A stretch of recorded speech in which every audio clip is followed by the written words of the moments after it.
Bienvenidos a Letras, Libros y Escritores. Soy Mar Gómez y les saludo desde el bello espacio del Centro Cultural Lorca. Letras, Libros y Escritores es un espacio para conversar acerca de la literatura de la península yucateca. Estaremos invitando a diferentes escritores y escritoras para que vengan a charlar con nosotros acerca de sus obras, de sus procesos creativos, de sus planes, acerca de su historia de vida. Les invitamos a que nos acompañen en una entrevista que realizamos al joven periodista y escritor Mateo Peraza Villamil. Mateo Peraza Villamil, periodista y narrador, becario en 2 ocasiones del Programa de Estímulos a la Creación y Desarrollo Artístico PETA, en la categoría de Jóvenes Creadores. Ganador del concurso 51 de Punto de Partida de la Universidad Nacional Autónoma de México, en la categoría de Crónica 2020 y el 8º Gran Premio Nacional de Periodismo Gonzo, organizado por la Universidad Autónoma de Nuevo León y la editorial El Salario del Miedo. Finalista en el Premio de Periodismo Internacional Carlos Alberto Montaner de la Cátedra Mario Vargas Llosa. Fue seleccionado para cursar el taller Periodismo de Investigación, auspiciado por la Casa Estudios 100 Años de Soledad, Fundación para las Letras Mexicanas, y el curso Cartografía de la Crónica Contemporánea en América Latina, como parte de la Cátedra Curricular Carlos Fuentes. Su trabajo se encuentra compilado en la antología Crónica 5, publicada por la UNAM. Mateo Peraza, un gusto tenerte aquí el día de hoy. Mateo siempre es un referente en las letras yucatecas, en lo que se refiere pues a la crónica, al periodismo de investigación. Y Mateo, cuéntanos, para empezar, cómo el pequeño Mateo se acercó a las letras, a la lectura, y luego cómo se fue acercando al cuento. Yo te conocí en el cuento y posteriormente al periodismo y al periodismo de investigación, para finalmente terminar ahora en lo que estás haciendo y que lo haces bastante bien, que es la crónica que nos mueve bastante. Creo que es algo muy íntimo, y si te da tiempecito para empezar con la primera crónica más íntima que tienes, que creo tiene el nombre de algo de un árbol, ¿verdad? Claro. Ok, perfecto. Bueno, primero que nada te agradezco muchísimo la invitación, Mar. Sabes que te tengo un montón de cariño.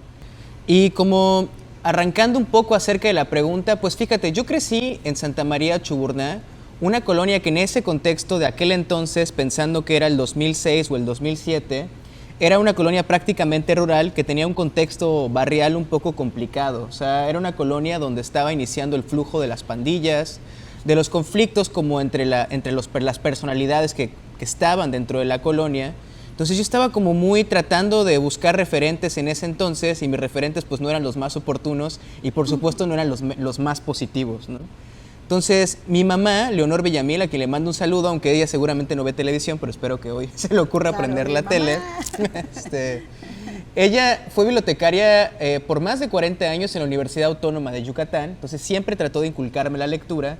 Yo tardé mucho en arraigarme en la lectura, pero fue cuando me metí en algún problema por ahí, en alguna bronca de la colonia, que tuve que dejar de salir por miedo, ¿no? ¿De qué edad estamos hablando, Mateo? Uy, tendría unos 14 años más o menos. Adolescente. Un adolescente. Entonces, mi mamá había buscado diferentes vías para que yo me vinculara con las letras, no se había dado la oportunidad, y entonces me presentó a un escritor que se llama Carlos Castaneda, que ante los ojos de la multitud, pues es un farsante, ante los ojos de ciertos grupos subculturales más bien hippies y de consumos de alucinógenos, es un gurú o un místico, ¿no?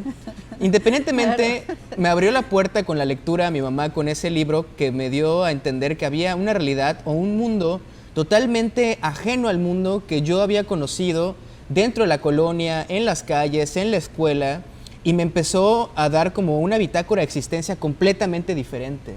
Entonces ya tras Carlos Castaneda leí cosas más importantes, como algún latinoamericano, la literatura estadounidense, y en ese contexto es que yo tomo un taller de cuento en la preparatoria con una maestra que se llama Berenice Cetina, a ella sí le mando un súper saludo, fue mi primer taller de cuento en el cual dije, oye, más allá de la lectura, el hecho de la escritura se me da bien, me gusta y lo disfruto bastante, ¿no? Entonces, yo recuerdo que en ese momento abre la Universidad Autónoma de Yucatán un concurso de cuento que estaba enfocado en la temática LGBTIQ. Yo no podía entrar porque estaba en la prepa, entonces entré a ese concurso con un prestanombres. Entonces, le dije a una persona que por favor metiera el cuento en nombre mío y el cuento ganó el primer lugar. Ganó esta persona que tuvo que ir a recibir la presea y un vale como de 5,000 pesos de la Gandhi, no recuerdo qué. Y lo más curioso es que ni siquiera recordaba esta persona el argumento del texto, ¿no? Entonces lo recibió y no sabía ni de qué trataba. Y a partir de eso dije, ¿sabes qué? Quiero abocarme a todo lo que representa esto, me gusta, ¿no? Me gusta la idea de trabajar la literatura, me gusta la idea de seguir leyendo para escribir. Y hay una amiga que se llama Celia Pedrero, me recomendó con un taller de cuento, que es el taller de cuento Hipogeo, coordinado por Víctor Garduño, y yo entré a ese taller de cuento a los 17 años. Y empecé a escribir cuentos, ahí te conocí, por cierto, ahí conocí a buena parte de la gente con la que de pronto nos reunimos. Pero en algún momento me di cuenta que no estaba satisfecho con la literatura de ficción, sino que quería empezar a abordar temáticas que generaran, desde mi punto de vista o desde mi óptica, un impacto o una repercusión social. O sea, que la literatura no solamente se quedara dentro del círculo pequeño del aplauso, de decir, nos celebramos los textos, los metemos a concursos, etcétera, sino que tuviera como alguna suerte de, no sé, no pedagógico es una pretensión, pero que generara algo en la sociedad. Entonces yo a los 18 años entré a trabajar en un medio de comunicación, contratado por mi hermana Andrea Peraza, que igual le mando un saludo, y empecé a trabajar en ese entonces en el Palacio de Gobierno, en las giras del Palacio de Gobierno. Y me formé en el periodismo, en el gremio reporteril, me gustó mucho esa formación y empecé a trabajar desde una falta de noción el periodismo. Me explico, emprendí periodismo sobre la marcha de manera autodidacta, pero yo los recursos técnicos que tenía para escribir periodismo eran los recursos que me había dado la literatura de ficción. Entonces empecé a escribir textos reales con recursos de la literatura de ficción, a contar historias. En ese entonces yo no sabía lo que era la crónica, un género híbrido que, como muchos saben, tiene un pie en la literatura y un pie en el periodismo. O podríamos cambiar la palabra periodismo por la palabra verdad. Entonces la crónica lo que hace es usar los recursos de la literatura de ficción, poesía, cuento, ensayo, novela, para contar historias verdaderas, ¿no? Entonces ahí me aboqué a la crónica, es el género que trabajo o en el que he intentado especializarme en los últimos 9 años y el que más resultados positivos y alegrías me ha dado hasta la fecha. Muy bien, Mateo. Volvemos después de un corte para que nos sigas platicando más de tus crónicas y de la última que está buenísima.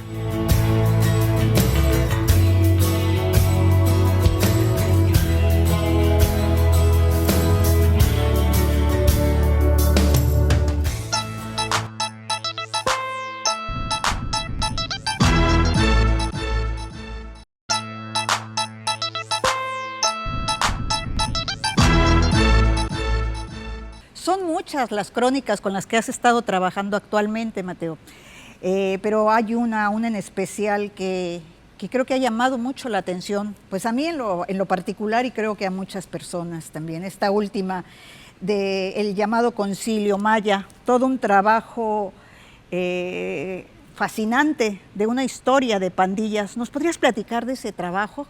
Claro, es una crónica que se publicó en la revista Gato Pardo hace pues ya prácticamente creo que 2 o 3 meses, que trata acerca de la tregua entre exlíderes y líderes de pandillas de Yucatán que se da en el interior del Centro de Reinserción Social, el Cerezo de Mérida. Fue un acuerdo que permitió la pacificación de los conflictos pandilleriles dentro de la cárcel, pero también se enterró el hacha de guerra por fuera de la cárcel. Hay que decir que en Yucatán se tiende a creer que pues, no pasa prácticamente nada, o tal vez no pasa en contraste con ciertas zonas del país, pero sí pasa. Y hubo una gran exacerbación de los conflictos violentos entre pandillas entre finales de los 90 y principios del 2000. Lo interesante es que más allá de esta pacificación, que se da entre algunos otros por los cabecillas de la Neighborhood, una pandilla que si bien radicaba en todo el estado, estaba principalmente centralizada en Lucas de Gálvez y San Benito, los mercados de Mérida, la Florencia 13, que forma parte de este gran movimiento de los sureños 13, la BOF, que son las Brothers of Family, y la Southside, entre otras tantas pandillas. O sea, fue un acuerdo multitudinario entre muchos líderes pandilleros. Cuando las personas que estuvieron en la cárcel salen en libertad, deciden darle continuidad al proyecto y fundan un grupo de activismo llamado Vieja Escuela Yucatán. Vieja Escuela Yucatán es un proyecto integrado exclusivamente por pandilleros y expandilleros de la vieja escuela, de los surgidos a finales del 90 y en el 2000, y hacen literalmente activismo, o sea, dan charlas en centros de rehabilitación para prevenir el consumo de drogas que más aún en la contemporaneidad en Yucatán se sabe que vienen adulteradas con fentanilo, previenen a las juventudes de ese consumo de sustancias, del ingreso a las pandillas o de actos violentos, trabajan en comisarías paupérrimas, llevan medicamentos, reconstruyen casas, generan colectas, pero algo que es lo más especial es hacen cultura, una cultura sana para toda la población, o sea, gente de la tercera edad, adolescentes, niñeces, etcétera, ¿no? Mato, ¿y cómo es que accedes tú a esos espacios? Si nos puedes platicar un poquito, ¿por dónde? Sí, fíjate, hay un cronista peruano al que admiro mucho que se llama Julio Villanueva Chang, y él dice en una charla que dentro del trabajo cronístico importa mucho más la mirada que saber contar. El entrenamiento constante y disciplinario de aprender a observar la realidad y de cómo pequeños detalles en apariencia mínimos pueden cifrar una realidad muchísimo más grande. Entonces, yo como di con el tema de los expandilleros, un día estaba viendo a unos comediantes que son expandilleros en un video en Facebook donde entrevistan a Manuel Magaña, ex líder de la Neighborhood, a quien le mando, por cierto, un súper saludo, quien es uno de los pilares de la fundación, tanto de la creación del Concilio Maya como de la fundación de Vieja Escuela Yucatán. Entonces, dentro de un recorrido en el mercado, que tiende a ser un poco entre humorístico e histórico, él menciona que tiene un grupo de WhatsApp integrado por más de 60 líderes y exlíderes de pandillas donde realizan labores de activismo. Lo menciona al y se va, pero eso fue un dato que a mí me generó una intriga gigantesca. Claro. Entonces, ¿qué hice? Pues busqué a Manuel Magaña, busqué a los exlíderes de las pandillas. Ya lo que importa mucho dentro del trabajo de la crónica, más aún este tipo de textos que son periodismo de largo aliento, es permanecer en la temática hasta obtener las escenas o la información que te permita darle la profundidad y la fuerza correcta a lo que estás escribiendo. O sea, a mí ese texto de los expandilleros me tomó más de 3 meses de cobertura, porque buena parte de las primeras conversaciones se tratan de tomarse un café, de entender un poco la realidad de la otra, del otro, del otre, ¿no? Y textualizar, entonces es permanecer el tiempo suficiente para conseguir las escenas, ¿no? Y la confianza también para que ellos se abran y sientan esa empatía contigo, ¿no? Exacto. Dice Óscar Martínez, que es un grandísimo periodista salvadoreño, que los periodistas se miden cualitativamente por la calidad de sus fuentes. Es algo en lo que yo creo total. Y también retoma Julio Villanueva Chang. Julio Villanueva Chang tiene una frase en la que dice: el cronista tiene más de detective que de escritor y más de proletario que de príncipe. Entonces, es un poco eso, es un trabajo aguerrido, de permanencia, pero también es un lujo poder acceder a ciertos espacios de la realidad y adquirir un nivel de comprensión y transmitírselo a las demás de fenómenos sociales tan interesantes como pueden ser expandilleros activistas, o acá tenemos el texto del suicidio en Yucatán, etcétera, ¿no? Vamos a continuar con esta otra crónica que también es demasiado interesante, porque bueno, pues hablar de salud mental es todo un temazo aquí en Yucatán. Claro. Pues volvemos en un momento con Gato Pardo y el suicidio en Yucatán. Claro.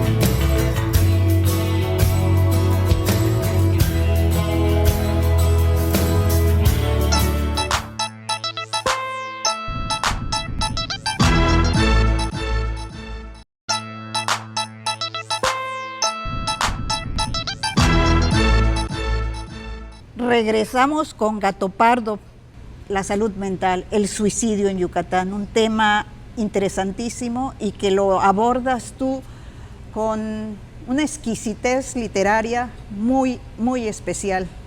¿Nos puedes platicar de ese tema?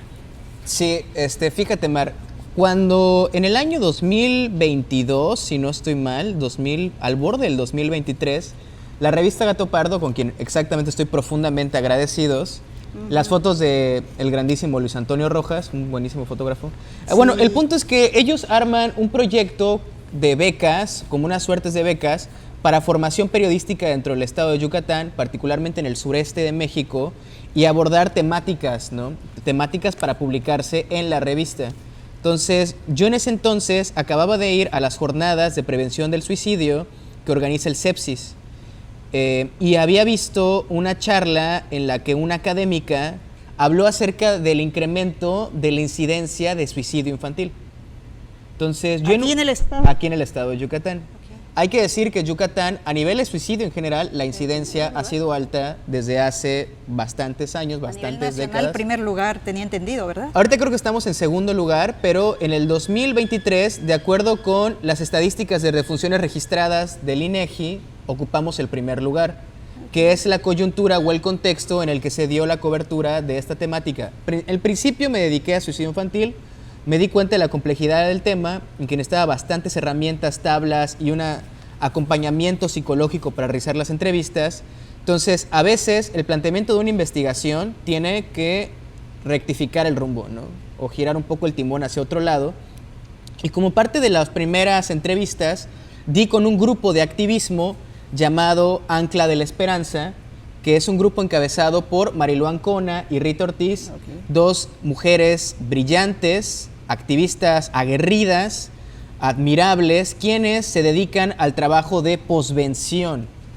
La posvención es una herramienta de la psicología, una herramienta terapéutica que trata, hablando como metafóricamente, de cauterizar el duelo al que se enfrenta una persona que pierde a alguien por suicidio. De acuerdo con la Universidad de Kentucky, una investigación de Julie Serel, un solo caso de suicidio impacta a 135 personas. De ahí un porcentaje considerable tendrá ideaciones suicidas. Y de ese mismo porcentaje, otro porcentaje probablemente intentará quitarse la vida. Periodismo de investigación. 100%. Es periodismo de investigación. Entonces, ellas trabajan con afrontar el duelo, aprender a sobrellevarlo, que llegue a un puerto sano y un poco el dolor afilarlo hasta volverlo nostalgia. Entonces, al final, esta investigación lo que hace es hacer una recopilación como un coro de voces en el que están los activistas, los activistas, personas que han perdido a un familiar por suicidio, funcionarios, investigadores, académicos, académicas, etcétera. Entonces intenta dar como esta mirada multifactorial de lo que representa el fenómeno suicida dentro del estado de Yucatán. Y aparte, pues hay algunos datos que estuvieron buenos que encontramos a través de las plataformas de transparencia, ¿no? La cobertura, o sea, fotográfica de Luis Antonio Rojas es muy destacable y es justamente la portada de Es la portada, ¿verdad? Tengo entendido, es amarillo el vestido, es de una chica que se suicidó, ¿verdad? Ese vestido. Sí, tanto la hija, en el caso de Rita, como el hijo de Marilú, se suicidaron y eso fue lo que las llevó a tratar de buscar una forma de generar grupos de duelo que estuvieran enfocados precisamente en la contención y en el trabajo, ¿no? Con las personas. Entonces, ese vestido está al lado de un árbol de la vida en el que Rita agrega sistemáticamente mariposas, y el amarillo es el color de la esperanza por un movimiento que surge en Estados Unidos para prevenir el suicidio. Fíjate, Mateo, esta crónica me recuerda mucho a otra del mismo corte que también tiene que ver con salud mental, una de unos payasos. ¿Nos puedes platicar un poquito de esa crónica también? Sí, que es impactante también esa crónica. Hay veces en que en la cobertura de un tema sucede lo que se llama como crossover, entonces algo se te cruza y hay como algún dato que es un disparador para otra cosa. Entonces yo entrevistando a Marilú Ancona, Marilú me dice que el primer grupo de duelo que fundó previo a Ancla de la Esperanza era un grupo Renacer. Renacer tiene muchas sedes en la Ciudad de México. Es un proyecto que surge en Argentina por dos padres que perdieron a un hijo. Ahí sí no están especializados en suicidio, es de cualquier manera que se haya perdido a un hijo. Entonces el primer grupo de duelo, me dijo Marilú, lo fundó con un hombre que trabaja de payaso, lo cual me llamó muchísimo la atención, que es Eduardo Muñoz, mejor conocido como el payaso Bolitas, quien ha trabajado en este rubro del entretenimiento por más de 30 años. Aquí en Yucatán. Aquí en Yucatán, él de hecho radica en San Antonio Sluch. Tanto él como su esposa, Ana Orozco, fundaron el primer grupo de duelo para padres y madres que perdieron hijos. Son logópedas, si no me equivoco, la logoterapia es esta herramienta terapéutica creada por Víctor Frank de encontrarle sentido a la vida, y son tanatólogos también, ¿no? Entonces, aparte de eso, Eduardo Muñoz se especializó en una herramienta terapéutica creada en el Congreso Internacional de Resiliencia del UNAM Iztacala, llamada Risaliencia. Entonces, la risaliencia consta concretamente en enfrentar la adversidad con sentido del humor. Es una crónica que un poco no permite, sino que explora esta búsqueda durante el duelo de poderse reencontrar con una misma, con uno mismo, tener el derecho a volver a reír y volver a convivir y poder a volver a disfrutar la vida. Qué interesante, imagínate cuántos padres de familia, cuánta gente tiene esta necesidad de acercarse pues a estos grupos, a estos espacios. Te pregunté también esta parte tan íntima, tan personal de tu infancia, de tu adolescencia, de una crónica que también tiene que ver con una situación muy personal que creo es con tu padre. Mi papá Jesús Peraza Menéndez falleció en el año 2022, el 30 de septiembre del 2022. Mi papá perteneció a un ala radical de la izquierda llamada PRT o Partido Revolucionario de los Trabajadores. Él fue trotsko, marxista, etc. Entonces él migra al estado de Yucatán en los 80s y conoce a mi mamá, que encabezaba al grupo del PMT, Partido Mexicano de los Trabajadores. Entonces pertenecían a militancias, ¿no? Se conocieron en ese furor de la ideología y las causas. Construyeron un núcleo familiar del cual yo provengo. Somos dos hermanos, mi hermana y yo, Andrea Peraza y yo. Pero mi papá fallece. Él era un hombre aguerrido, duro, radical, escultor. Se dedicó los últimos años de su vida a la producción artística, pictórica y escultórica completa y rotundamente. Era un obseso de la escultura. Pero él, tras su fallecimiento repentino en el año 2022, sucede algo interesantísimo.